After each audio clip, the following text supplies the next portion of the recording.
Greetings, everyone. Hey, how you doing? It's Matt Sella. Today, we're revisiting the Star Wars, The Clone Wars, Season 1 through Season 6. And instead of I hosting, this time around, Mark will be guiding this Starfleet. Admiral Mark, what's our operation? Well, Matt, I'm glad you asked. No, I'm not doing that voice for this whole review. Hey, everybody, how's it going? So yeah, The Clone Wars, is coming back on Disney Plus this year, in the year of 2020. So we took the liberty of just kind of going back, getting hype, watching this season 1 through 6, as well as the quote-unquote film that came out in 2008. And we're going to this is not going to be a, season by season, episode by episode thing. It's just going to be stuff we either liked or didn't like about basically the main batch of the series as a whole, taking it real casual, maybe things we're looking forward to coming into season 7, and, just talking a little about the history of it and some fun stuff like that.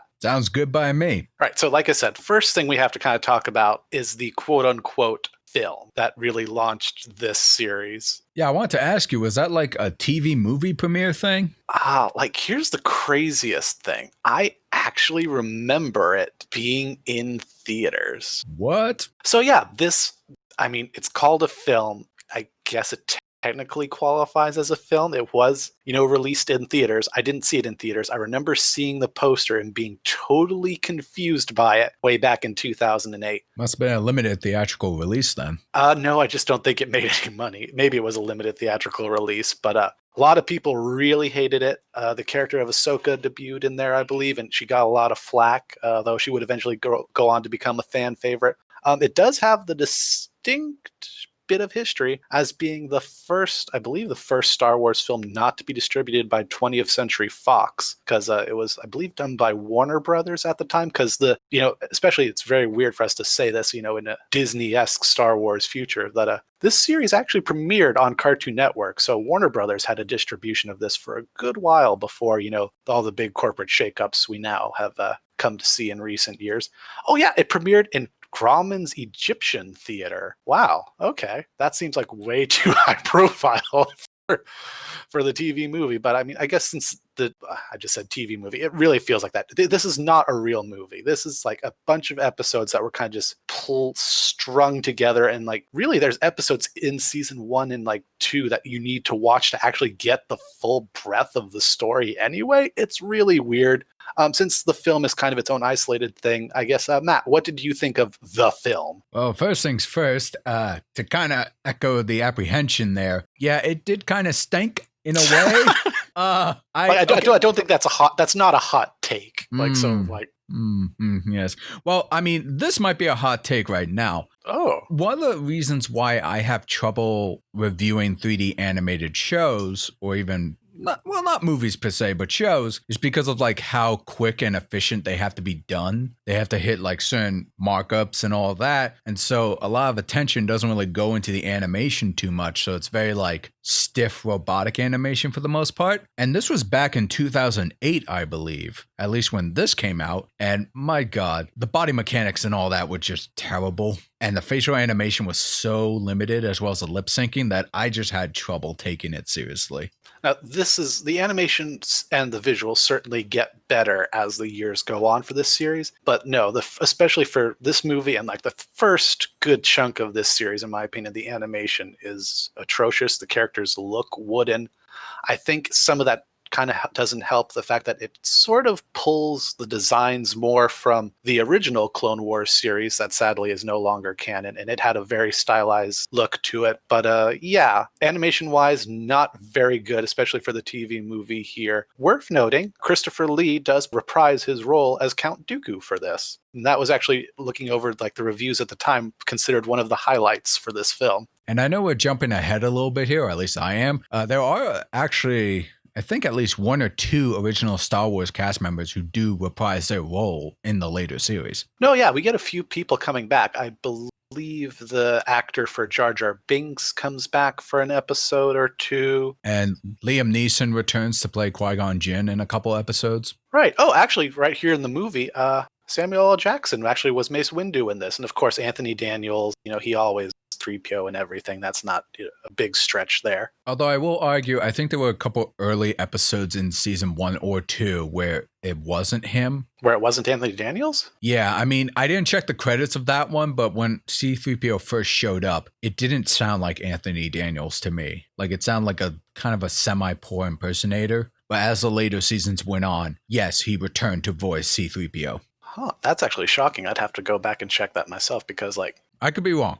but you could be. It's just this is not a knock to Anthony Daniels, but like, what was he doing that he couldn't go to the recording booth? I don't know. Maybe he was too expensive. I don't know. Like, he voiced him in the Droid cartoons way back in the day. I feel like Clone Wars wasn't going to be, the straw that broke the camel's back. But yeah, so the film, just to go over that, basically it starts in the middle of a war the Clone Wars, of course. Anakin gets his Padawan Ahsoka, and then it kind of takes a real, like, it's two separate episode-like arcs. There's the war in the beginning, and then it becomes this weird thing where they're trying to assassinate Jabba the Hutt's baby son. Like, it feels really disjointed in and of itself. Well, the story, I believe, is that they were trying to rescue Jabba the Hutt's son. Oh, yeah, the Jedi are. Yeah, the Jedi are. The Count Dooku and the others, they're trying to assassinate them. Yeah, they're trying to assassinate them and the baby Hutt in order to gain the favor of Jabba the Hutt and hence Hutt space. Like, it's a very big tactical move, because in the end, ultimately, I believe then the Republic gets favorable passage through Hutt space for saving Rota the Hutt. They do. But I'll be honest with you, Mark, aside from like introducing Ahsoka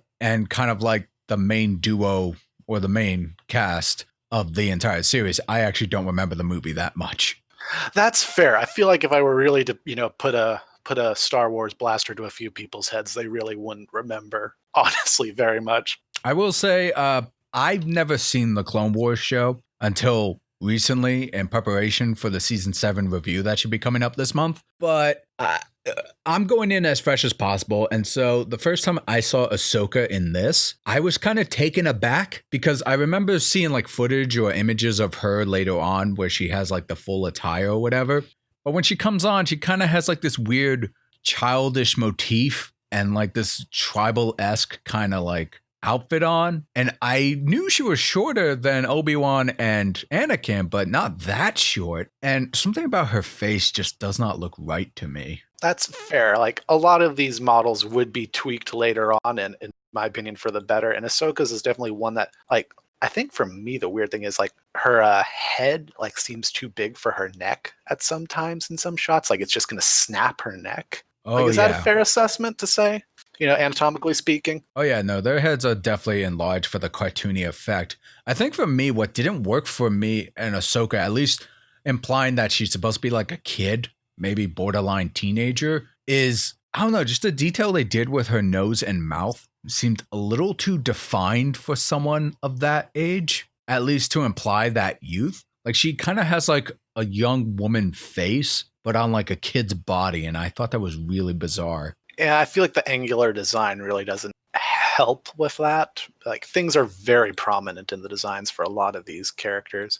You know what? A lot of people don't like this character. I do, just because he's so over the top and voiced by one of my favorite voice actors, Corey Burton. This is also where we get the debut of the infamous Zero the Hutt, who talks like this when his nephew Jabba the Hutt. Which was funny, too, because when we first met Zero, I actually thought he was played by Chris Adler. I think he's definitely channeling Chris Adler.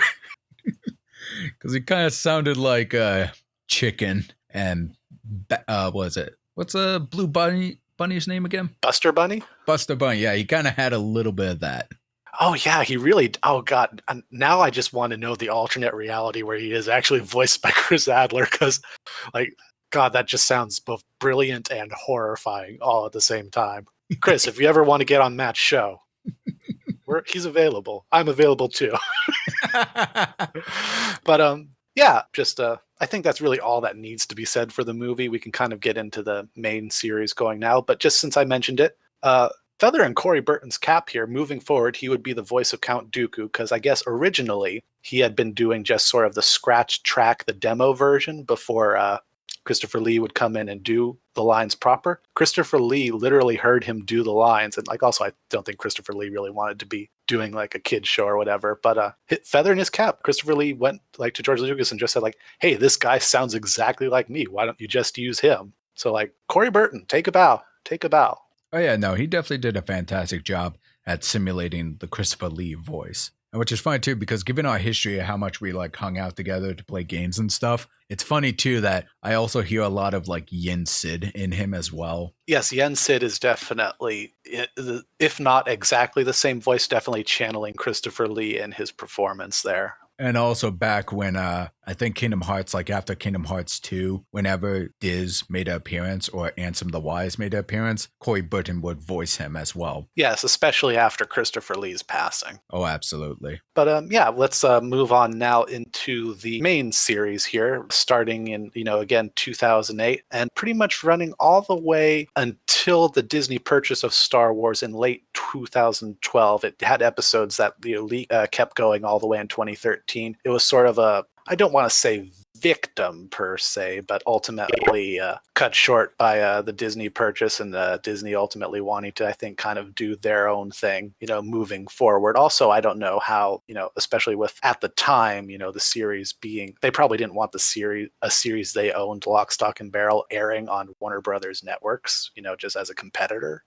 I don't know. That would just be my guess. I definitely imagine there's some distributor laws and agreements that would have to be broken if they were to pursue further creations. Right, because season 6 ultimately, if I remember correctly here, wound up airing as a Netflix premiere as a result of the premature cancellation. I know a lot of episodes for season 7 are based off of the unfinished episodes that, you can actually watch them in their unfinished state on StarWars.com. Like that was sort of big thing back then, and a few other stories ultimately became books or comics. But I think, and we're not going to be serious about it, but like one thing with this series moving, as we start the series here, the first like 2, maybe 3 seasons, the episodes are aired out of order, which is a real pain for watching. Especially like I wish, especially since it's on Disney Plus, I wish there was an option on there which was like, hey, you can watch them in aired order, or you can set it to watch it in chronological order. Because otherwise you have to actually go to StarWars.com to look at the proper chronological way to air the episodes. Was that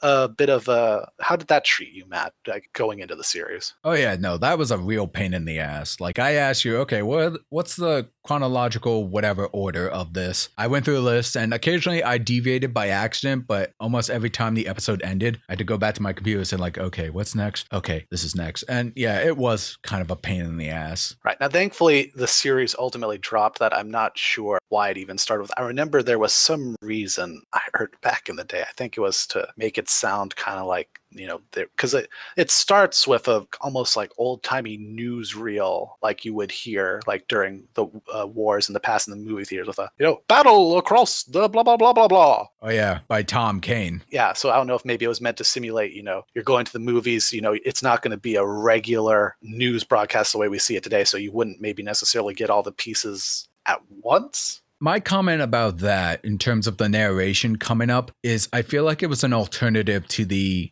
title crawl, yes, that normally appear. And so like if you were to convert Tom Kane's narrations into the title crawl, it would probably make sense for each episode, but maybe perhaps it would have taken too long and eat into the overall time of the episode. My only comment I will make about that is, as much as I love Tom Kane, his voice does take me out of the Star Wars universe. Really? Every time I hear his voice, I think of the Powerpuff Girls with Professor Utonium. And like, also it makes me think of Fat Princess, because I remember when that game premiered on the PS3, the trailers were so funny. They had like the narrator played by Tom Kane who told the story about a princess who would eat cake and get fat. So that's me personally. That's just my bias, but I was actually not a fan of the narration, at least the nature of it. That's very fair.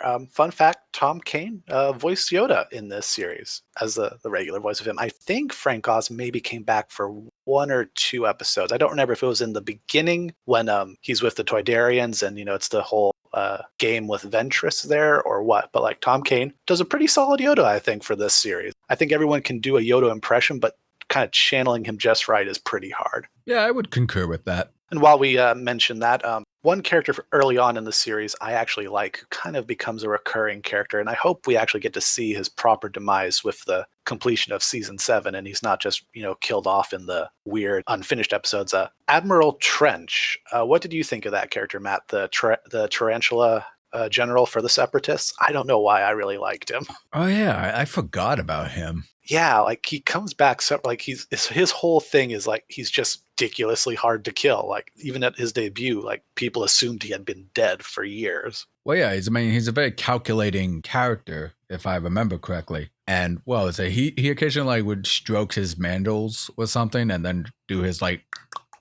Yeah, yes, foolish Jedi.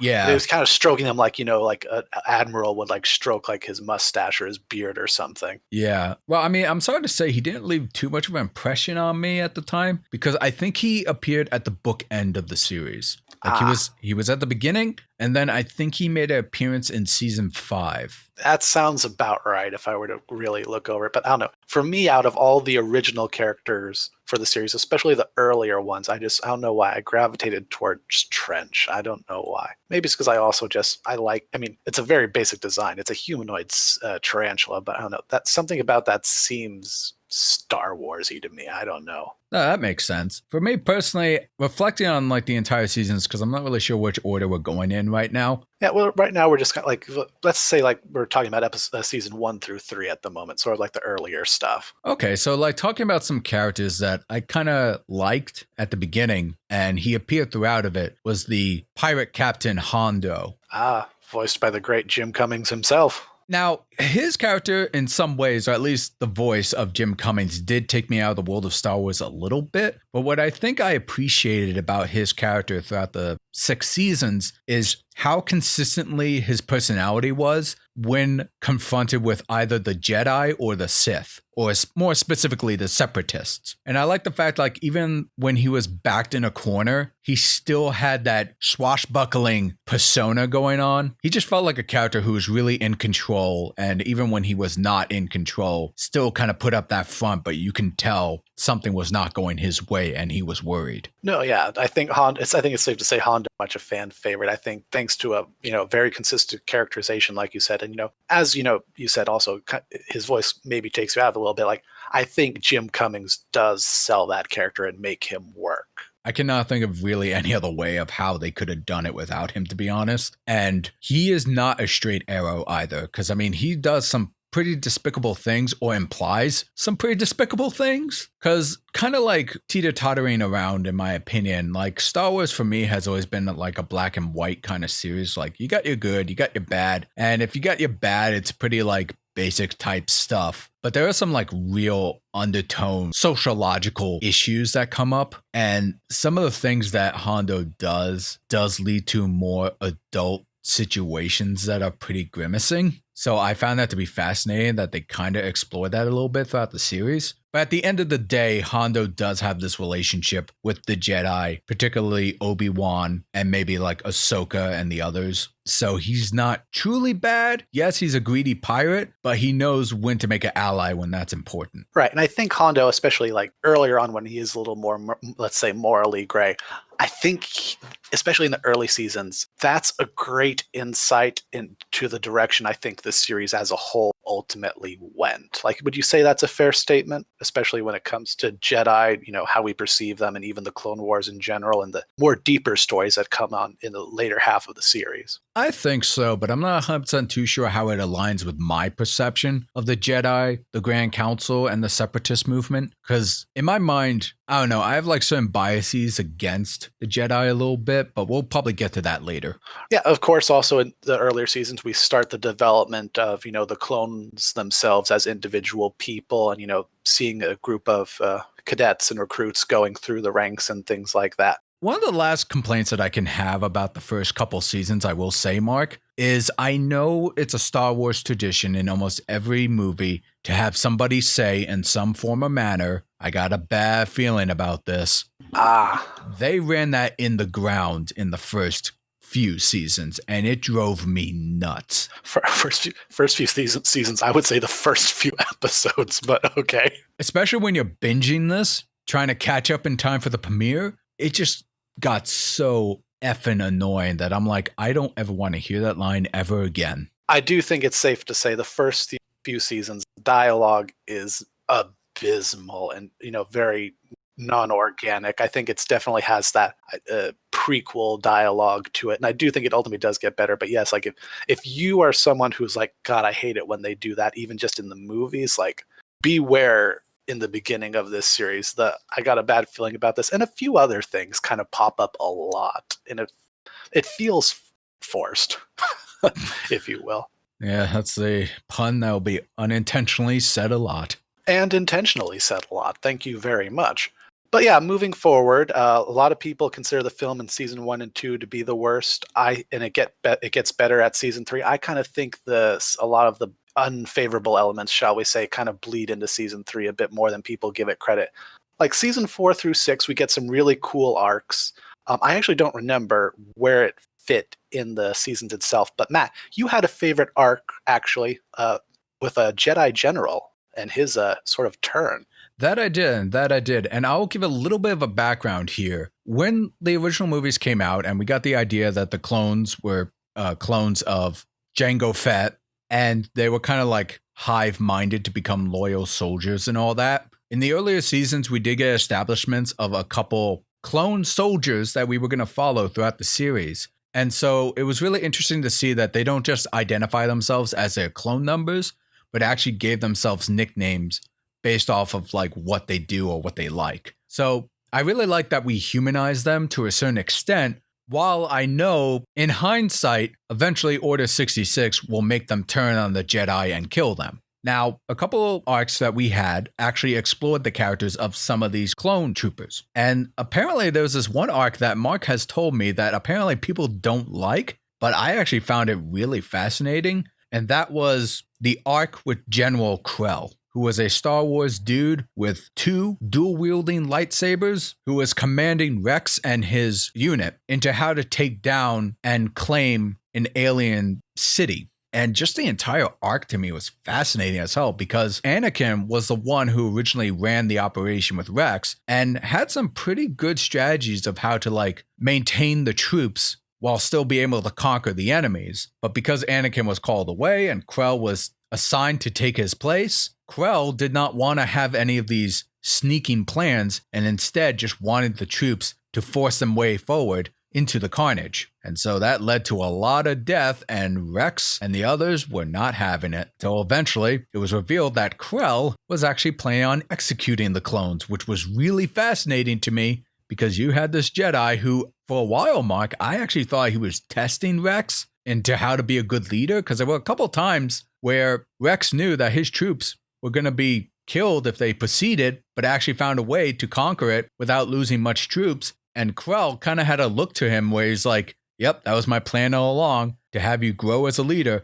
But nope, he just really, really hates the clones and wants to see them all die. Now, if I remember correctly, Krell also did have a vision that, either it was something along the lines of, the Jedi Order would fall or that the clones would betray them. Like he was, it wasn't like he was, like that was a thing, right? I'm trying to remember the arc correctly. I honestly don't remember if he ever said that, but he did say that he thinks that what the Jedi are doing or what the Republic are doing is pointless, and that I guess war is just perpetual or something. Now, correct me in the comment section if I'm wrong, folks, but if he did have that vision, I don't remember him bringing that up. I think his whole deal is he just did not like the Republic. He did not like them relying on the clones, and he pretty much became like a turncoat in a way. Which actually you touch on very interesting. One of the things that actually makes this series interesting, Matt, is when we get these instances of, a lot of Jedi, based off what we know of what the Jedi principles are, really actually not being happy with their involvement in the war at all as,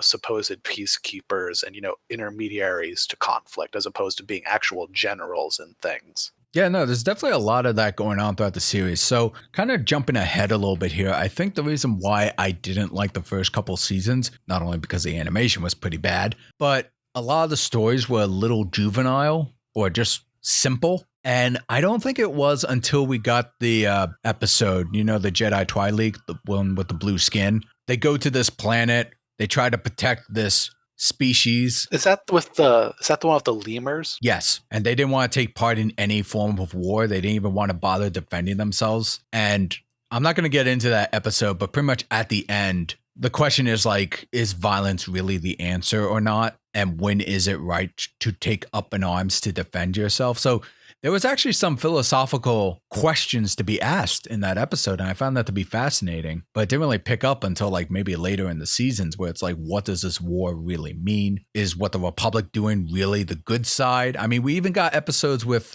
I don't remember their names, but Padme knew of a family who were part of the separatist movement. I'm glad you brought that up. That's actually one of my favorite parts. Well, the whole thing is ultimately Padme, if I'm remembering correctly, Padme had a friend who actually is on the separatist side as a political leader in that camp. And actually, I believe Ahsoka meets that friend's son, and then they have a back and forth. It's really interesting. And it gives a lot more insight to the separatist movement itself, as, you know, a lot of them are planets. You know, there's the Sith manipulation there in Count Dooku and the droid army, sure.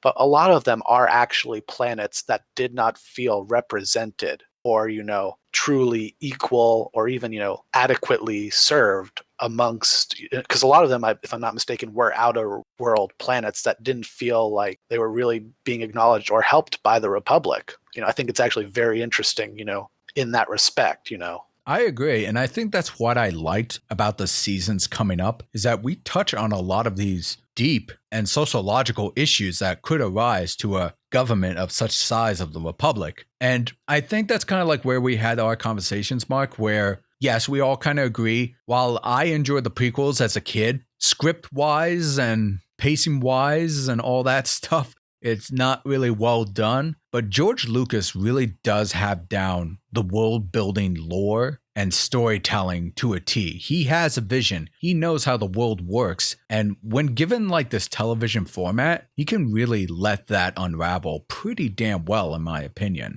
High praise, high praise. So I don't want to like hijack and take up too much of the time here. No, there's a few other things I wanted to kind of get through here and then maybe share our thoughts of what we're hoping for in season 7, but go ahead. But to bounce off what you were saying about Padme, that was another interesting issue that was brought up where it's like, well, yeah, you have people on the separatist side, but they want peace as much as some of the Republic side want. But it's not until like the separatist droids or the Federation are the ones that are causing the mass trouble and death toll that really take the focus on it. So it's like, yeah, there's a lot of interesting conversations one could be had there. Mm-hmm, absolutely. But then you also get other things which might tie into what you want to talk about next, is you also have the Mandalorians. They want to be completely neutral and passive, and yet they have a sub-faction called the Death Watchers who are all into like, let's rekindle our warrior past and reclaim the Mandalorian culture. So you got a lot of interesting things like that going on. It is worth noting Dave Filoni, who many people know from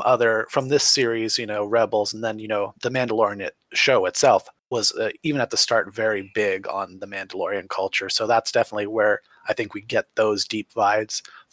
Speaking of, you know, the Mandalorian, it is worth noting this series does show the origin of the Darksaber itself.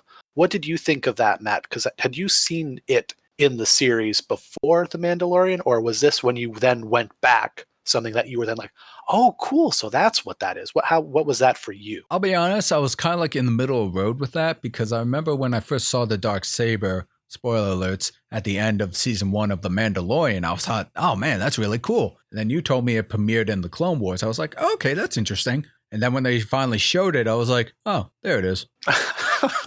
And I was like, I don't know. I feel like we could have had more of like a crescendo with it, like a big reveal.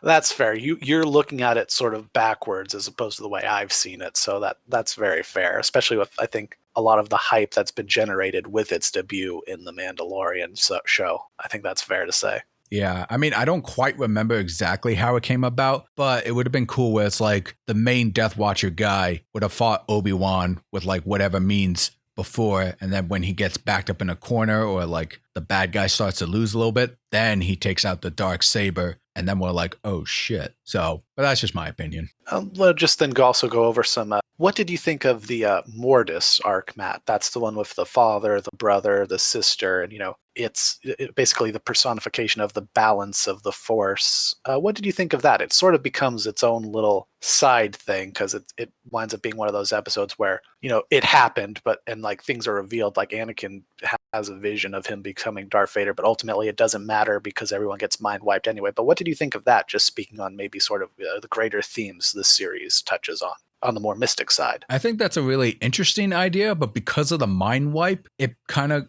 mutes itself into that it was kind of a pointless thing. Because I remember when Anakin got that vision of what the deeds he would do in the future, I was like, okay, so none of this ever came up again in Revenge of the Sith. Like, because I know it was said that the Clone Wars show is canon. I was like, okay, I was kind of like analyzing like every sub action or adventure that each one was doing. I was like, I wonder if they ever reference this. And something that big to be revealed to Anakin, I was like, that kind of really changed the nature of Revenge of the Sith. But then it got wiped and I was like, oh. So it makes sense that had to happen like that. And it was interesting to see. But then it also made me wonder, what are those guys' relations to the original Force Masters that Yoda met in like the very second to last episode of the season 6?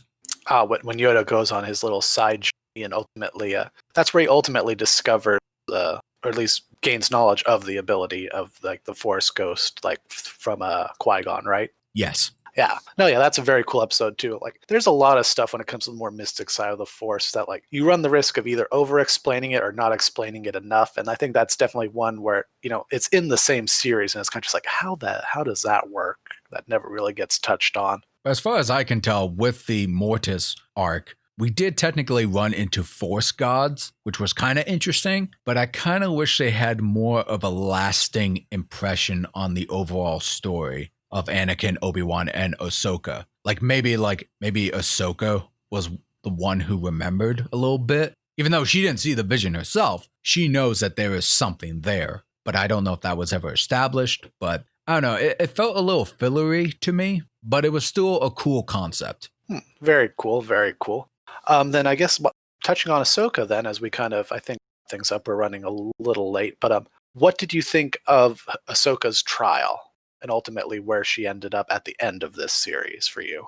So I went in to this series unknowing of what truly happens within the series. The only thing that I saw was the trailer for season 7 that was coming out. And I remember people were freaking out saying like, oh my God, Ahsoka's back. And then shows like a couple dramatic scenes of Ahsoka leaving from earlier seasons. And I was like, oh, okay, I guess she leaves then. So going in, seeing the trials of Ahsoka, actually reinforces my mindset towards the Jedi and the truly dark spiral that the entire cast finds themselves falling through in the events of Revenge of the Sith. And what I mean by that is how caught up the Jedi Order were in their rules and traditions that it ended up making them blinded to what was truly happening. And the fact that Ahsoka was doing her best to try to clear her name, it's hard for me to put in words, Mark, because a lot of heavy themes were explored. And I feel like the way Anakin and the others tried to pursue Ahsoka while this was all happening was extremely foolish on their part. And the fact that when it finally was cleared up at the end, the Jedi Order were like, okay, we made a mistake. We're sorry we put you through all this. You may come back to the Order. And then she's like pausing for a second and she's like, F this, I'm gone. And I was like, you know what, Ahsoka, you have every right, because these idiots don't know what the hell they're doing. Get out of there. And also, that decision may have saved her life. Oh, yeah. I won't spoil anything in case you ever decide you wanted to do Rebels next. But yeah, it saved her life for sure. I will say, though, before we move on, even though I knew the departure was going to happen, the way they set up that final shot of Ahsoka leaving Anakin, I will admit, it did get a little emotional. I think they did a good job with the lighting and all that in that scene.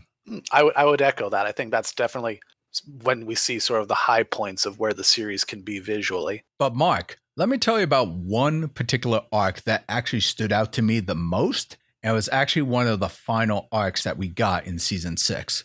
And that was the arc when one of the stormtroopers, Fives, discovers that there are microchips inside him and his brothers that seem to be triggering some kind of event that he can't quite explain, and desperately tries to find a way to tell the Jedi and the Republic of what's going on. Now, that arc, I'm not going to go into full detail of it, but pretty much learning that you were cloned to be a soldier, sure, that's fine, but there's a chip inside that for some reason makes you want to kill or go crazy, and you don't know why, but it's been implanted in everybody, and somebody's got to know the truth. But ultimately, in the very end, while you're kind of at the edge of your seat saying, I wonder if Fives actually does tell Anakin and Rex. Maybe someone does finally find out, hey, these clones have been manufactured and there's a fail-safe switch to make them turn on the Jedi. Maybe somebody will know. But in the end, the truth is buried. And I gotta tell you, Mark, that was the one time where I was like, maybe things will change. Maybe people will finally know about this. Nope.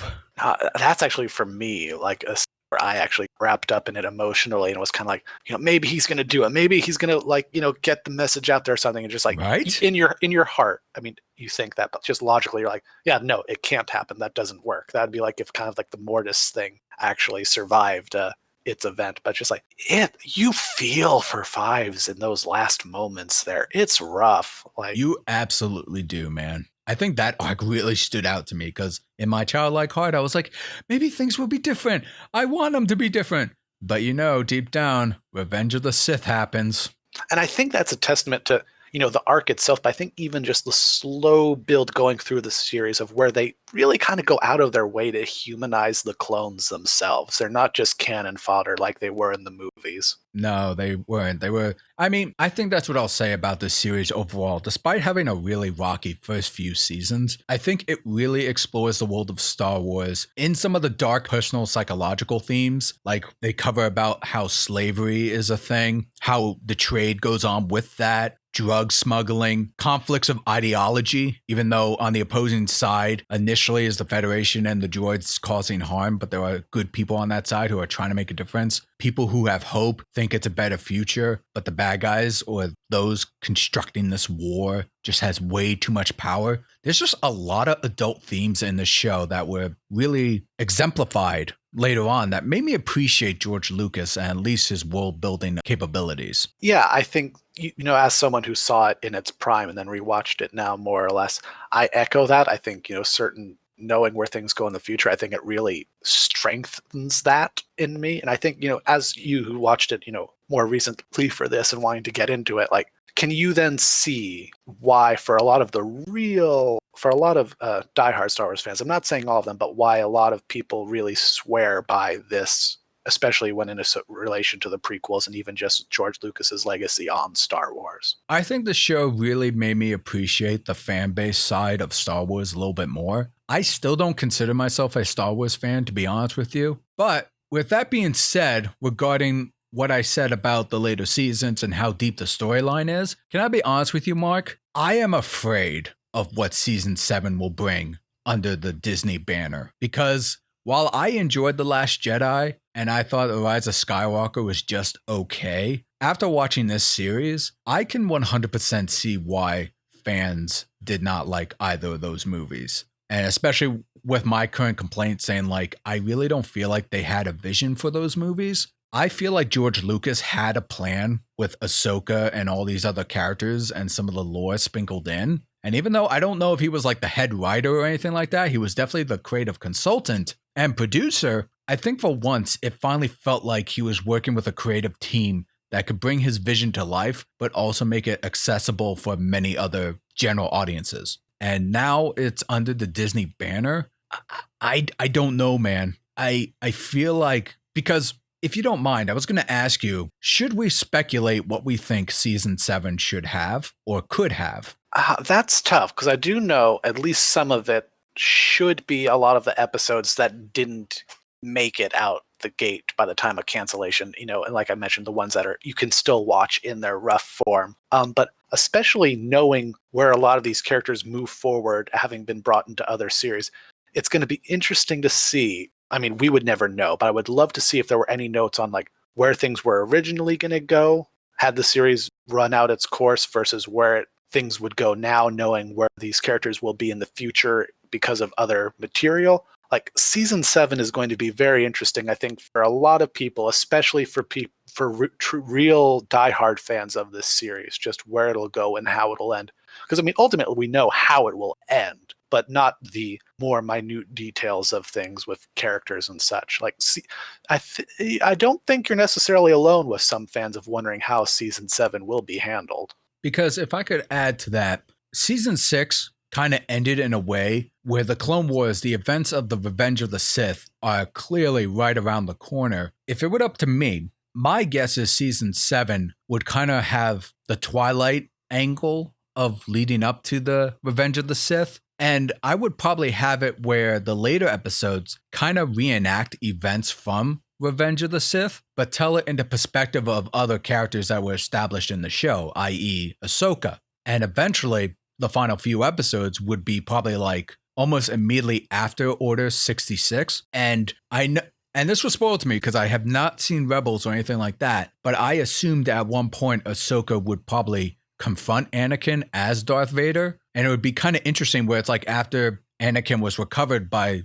Palpatine, given the suit and all that, that maybe one of the first few people he runs into from his past would be Ahsoka, and there'd be a final confrontation there. That's something that's going to unfortunately have to happen later down the road in Rebels, I'm afraid. So don't imagine that would be a thing. That's already dashed on my expectations. I would say so if I had to make a guess. I'm not sure how they would do it if they did do it, but like, yeah, that is a Rebels thing. So with that, and also under the Disney banner, again, I don't know where it's going to go or how it's going to conclude on itself. But at the same time, I do believe there's been some reports saying that George Lucas was in talks with Disney to kind of, not quote unquote come back, but become more involved in some projects. I would greatly appreciate that, especially since he was on the set of Mandalorian holding Baby Yoda. But I'll be honest with you, Mark, I actually have very little confidence that season 7 will be as good as the last couple seasons. Because given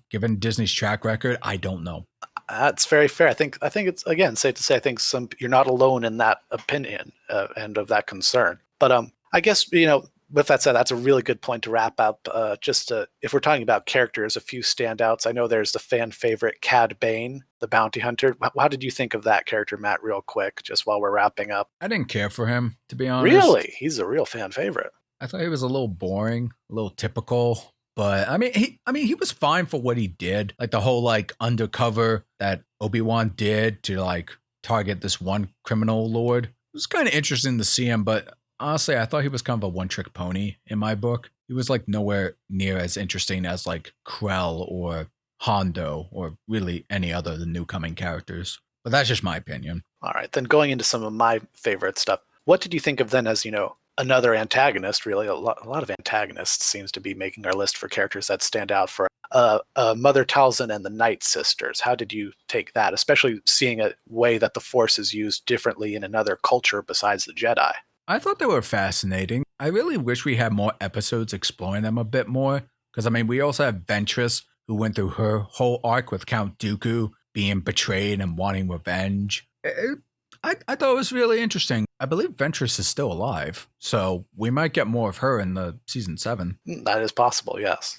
Oh, can I ask you a quick question, Mark? Yes. I remember I was watching a couple of videos, and I think we were talking about briefly before about how General Grievous was first introduced into the world of Star Wars. One of my favorite love-hate characters in terms of his history of production with the character. Yes, please go ahead. Yeah, I remember I was told, and I think I saw a video where, yes, he first appeared in Genndy Tartakovsky's, or I guess Cartoon Network's, Clone Wars special. And I guess at the time when they designed him, George Lucas was kind of in the middle of designing his character, like figuring him out. So that series was kind of playing around with some ideas, but that wasn't supposed to be quite Grievous at his final, I suppose. That is final design, shall we say, yes. But in the original 2D stuff, he's like a calculated Jedi hunting master. I love him. Oh. Which in the Clone Wars, I guess he's a little bit more closer to what he's supposed to be in Revenge of the Sith, just more of like an arrogant droid coughing cyborg guy. But I will say, though, I did like the fact that the Clone Wars kind of explored his home planet of implying what he could be, but then kept augmenting himself to become better, better, and better. Yeah.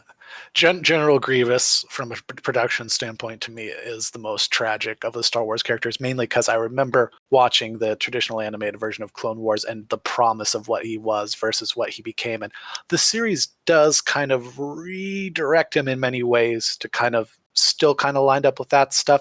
I'm interested to see if and how he'll have a role in season 7 based off how he was ultimately. I don't know, like I could make a whole spiel on General Grievous, but I am interested because they really did kind of start to redirect him much more to being really dangerous and ruthless as a combatant versus kind of some of the more comical or cowardly aspects that have been shown of him in the movies and even some of the earlier episodes here. But yes, General Grievous, one of my favorites for so many right and so many wrong reasons. Yeah. But to kind of conclude, if we're going to talk about the bad guys real quick before we wrap up here, I will once again say, unfortunately, the world of Star Wars is kind of black and white because we do know what the Clone Wars, who the real driver behind that is, what the intentions were. And with Palpatine, I actually did not like how they depicted Palpatine in this show, to be honest with you. Really? Because yes, we all know he's supposed to be the bad guy. He is Lord Sidious. We know this. But I will argue, even in the movies, the actor who plays him still kind of puts on that sweet old man persona. Like he doesn't look intimidating or really anything like that. He just looks like a politician guy who's trying to do good. But in this show, like in almost every shot, you can see his sleazy expression even when he's at his most neutral. And that bugged me on a visual aspect. That is very fair. Well, I guess, God, we keep saying we're going to wrap things up. We got more and more to talk. How did you handle one of probably what people consider the weirder aspects, especially at the time, the return then of the character Darth Maul and ultimately his brother? I actually thought that was fine. It was a little like trippy to see him in his spider form on that junk planet. That was like really bizarre. Right? But then when he finally got like his legs back from the Mother Ventress people or whatever, the Night Sisters, and formed an alliance with his brother, I will actually admit, I really did like the Darth Maul versus Darth Sidious fight. Because as much of a black and white villain I find Palpatine to be, he really showed that he was having fun fighting Darth Maul in these kooky and wacky expressions and fighting styles. I was like, oh my God, he's a cartoon and he's loving it. Oh, yeah. And sadly, it's at that point that I believe his voice actor for the series, Ian Abercrombie, ultimately passed, and the mantle would be taken on by Tim Curry for season 5 and 6 in varying bits where where dialogue needed to be. But that was Tim Curry? I knew his voice sounded weird. Weird in a good way, I hope. Because I remember throughout the show, he's like, I'm talking like this. We must fight for the Republic. And then later on, it's like, we must do this. Yeah. I was like, what the hell? Particularly during the Trials of Ahsoka, I think you hear it most prominent. And that was distracting. I mean, I love Tim Curry, but if that really is him, not the best cast choice, in my opinion. Ultimately, now I'm not quite sure who will voice him as Palpatine, not as Sidious, because I know Sam Witwer voices him as a Darth Sidious moving forward in a lot of stuff, who was also, of course, the voice of Darth Maul for this series. But, he sounds very differently when he is purely Palpatine. So, like, I'm not sure who's going to voice him if he even shows up at all in season 7, which I really assume he'd have to show up, right? Yeah, and I got to bring this up as well. Talking about the voices, I think all the voices were fine except for Anakin, in my opinion. Oh, very interesting, because a lot of people really prefer this portrayal of the character. I mean, I would too, if the film version of Anakin, at least in Revenge of the Sith, sounded the same as the cartoon. Because when I first heard Anakin's voice, he sounds way older than he did in the movies. Fair. And that kind of took me out of it a little bit. I was like, I don't know. He was soft-spoken in the movies, even when he was fighting Obi-Wan in Revenge of the Sith. Like, you underestimate my power. It's like, he has that inflection in his voice where it's like, yeah, you could tell he's a naive kid. But in the show, he sounds more seasoned. And I was like, that's actually kind of unintentional and unavoidable. One of my actual complaints of the series is, especially for like when it reaches its peaks and is so good, when you then go and like, okay, I finished it, now watch episode 3, like, even though it's canon, like it feels so night and day, almost else-worldy when you try and look at it as an overall narrative within the saga itself. It is odd. I will give you that. And I think that's something that's ultimately just unavoidable. I think so too, especially when you're trying to do a voice cast recreation of a series that everyone knows. You're not going to find the perfect person, and you can't hire impersonators alone. No, and the weird thing is, like, I think Anakin's voice and portrayal in this is the better version. But it's just because it has to be more or less, just because it has to be bookended by this other portrayal. Like it'll never gel quite right. And that's just the nature of entertainment. I'm not going to dock the series too much on that, but no. Aside from maybe the Tim Curry thing, that doesn't really bother me too much. Yeah, no, it's weird because like it's something I'm saying is a positive in the context of the show that ultimately then becomes it's weird. It's a weird thing, but yeah, I think we've kind of talked about our concerns and our interests for season 7. Good God, could you imagine? But Matt, any final words there as someone who, has kind of come in a little more fresh, Hey, the thing I could wrap up on this is rocky start, got a little bit better in the animation as the seasons went on. Still not great, but the fighting choreograph was really well done later on. And I think George Lucas's vision of the world really exemplified later on as the series got more serious. In many ways, I kind of describe the series kind of like Harry Potter, where it was clearly meant for kids for the first couple seasons, but as the audiences grew up with the series, so did the stories and touched on some really deep and somewhat disturbing aspects of the world of Star Wars. So it made me appreciate it for that, and I kind of wish we got more of that. Hell, this show even made me appreciate The Mandalorian a little bit more. Oh, hey, there you go. Even though I don't think The Mandalorian quite touches on such serious topics as The Clone Wars does, but The Clone Wars is centered around conflicting governments waging war against each other, whereas The Mandalorian is about one man trying to uphold his honor as a bounty hunter. So that's like apples and oranges. I get that. Yeah. But overall, I think I'm looking forward to checking out season 7, though my hopes are not too high. That might be for the best. Very good. Very good. I think I'm in a similar boat. I think I'm a little more optimistic just if they especially hold to some of the stuff I've seen in the unfinished episodes that they redo. I'm interested to see actually how the animation will be in season 7, because I know, especially from a design standpoint, and I know they did it because it kind of bumps even closer to the movies than the series originally had. Like Obi-Wan in particular looks way more rounded in his features to match up with his movie counterpart than he did in the series, at least from what I've seen in the trailer. And Anakin definitely looks different too to match up more. I'm very interested to see how far those visual and stylistic changes will be as a result of it being further in the, obviously, a more recent production, if it's just a limitation of the technology or if it's just them, making that choice artistically to have it match up more visually with the movies.